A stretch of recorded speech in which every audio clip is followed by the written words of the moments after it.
Ja vám prajem požehnaný, čarovný a jedinečný deň. Dovoľte mi, aby som opäť dneska čerpal z kníh, z Biblie, pre mňa zo studnici poznania, ktorá dokáže človeku dať mnohé a dovolí sebe samému zahodiť akékoľvek predsudky a čerpať z nej tú pozitívnu múdrosť, ktorá dokáže veľmi krásnym a jednoduchým spôsobom, ja to nazvem, že reformovať váš vlastný život. Dovolte mi, aby som z epištoly svätého Petra vám prečítal časť, ktorá je podľa mňa nádherná a dokáže vám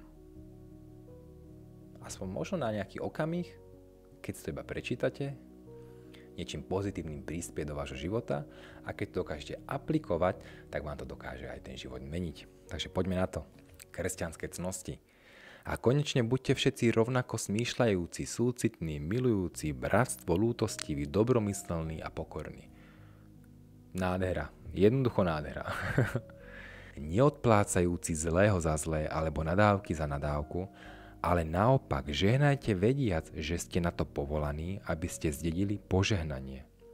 Lebo ten, kto chce milovať život a vidieť dobré dni, nech zdrží svoj jazyk od zlého a svoje rty, aby nevraveli lesti.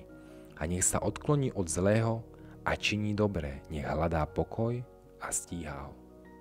To, čo človek vysiela, to do svojho života aj privolá.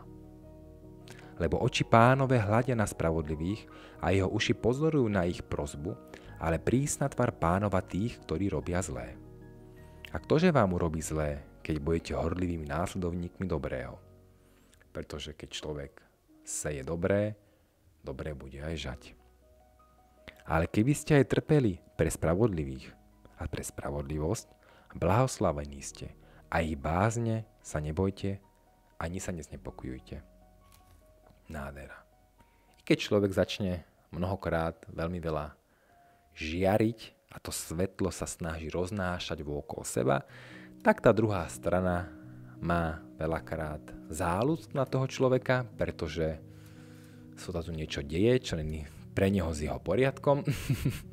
Ale ja verím v to, že keď človek dokáže v sebe prebúdzať dobré, nádherným spôsobom dokáže transformovať svet okolo seba a to kolektívne vedomie sa obohacuje o to pozitívne, čisté a pravdivé a tým pádom je to pre nás jednoduchšie. Takže verím, že tieto kresťanské cnosti vám budú prospešné do dnešného dňa a ja vám prajem požehnaný čarovný deň vám aj poslucháčom a divákom a do skorého počutia a videnia.